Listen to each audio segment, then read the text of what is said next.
ನಮಸ್ಕಾರ. ನಮ್ಮ ಹತ್ರ ಒಂದು ಫಿಟ್ ಬಂದಿದೆ. ಈ ಕಸ್ಟಮರ್ ಇನ್ಸ್ಟಾಗ್ರಾಮಲ್ಲಿ ನೋಡ್ಬಿಟ್ಟು ಬೆಳಗ್ಗೆ ಕಾಲ್ ಮಾಡಿದ್ರು. ಅಡಿಷನಲ್ ಹಾರನ್ ಫಿಟ್ ಮಾಡೋಕೆ ಹೋಗಿ ಏನೇನೋ ಫಜಿತಿ ಮಾಡ್ಬಿಡೋಣ. ನೋಡ್ಬೋದು ಇಲ್ಲೆಲ್ಲ ಕ್ಲಾಕ್ ಸ್ಪ್ರಿಂಗ್ ಎಲ್ಲ ಕಟ್ ಮಾಡ್ಬಿಡೋಣ ವೈರು. ಬಟ್ ಏನೋ ಡೈರೆಕ್ಟ್ ಮಾಡೋಕೆ ಹೋಗೋರು ಇವರು ಕ್ಲಾಕ್ ಸ್ಪ್ರಿಂಗ್ ಹಾಳಾಗಿದೆ. ಸೊ ಇಲ್ಲಿಂದ ಹಾರನ್ನೇ ವರ್ಕ್ ಆಯ್ತಾ ಇಲ್ಲ. ಈಗ ಕ್ಲಾಕ್ ಸ್ಪ್ರಿಂಗ್ ರಿಪ್ಲೇಸ್ ಮಾಡಬೇಕು.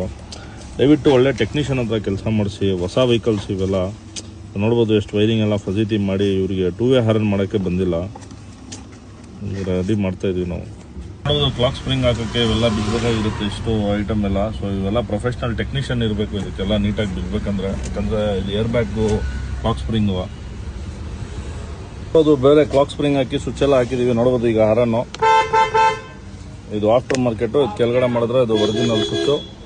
ಮತ್ತು ಇದು ಸೆಂಟ್ರಲ್ ಇಕ್ಕಿದ್ರೆ ಆಫ್ ಯಾವುದು ಹಾರನ್ ಬರೋಲ್ಲ. ಮತ್ತು ಇದು ಮೇಲೆ ಮಾಡಿದ್ರೆ after market switch. So installation ಮಾಡಿದ್ದೀವಿ. ಸೊ ದಯವಿಟ್ಟು ಒಳ್ಳೆ ಟೆಕ್ನಿಷಿಯನ್ ಹತ್ರ ಮಾಡಿಸಿ. ನೋಡಿ ಈ ಥರ ಅದು ಲಾರಿ ಸ್ವಿಚ್ಗಳೆಲ್ಲ ಹಾಕೋರೆ. ಸೊ ದಯವಿಟ್ಟು ಒಳ್ಳೆ ಟೆಕ್ನಿಷಿಯನ್ ಹತ್ರ ಮಾಡಿಸಿ. ಹಾಂ, ಎಲ್ಲ ಪರ್ಫೆಕ್ಟ್ ಇದೆಯಲ್ಲ ಅಣ್ಣ?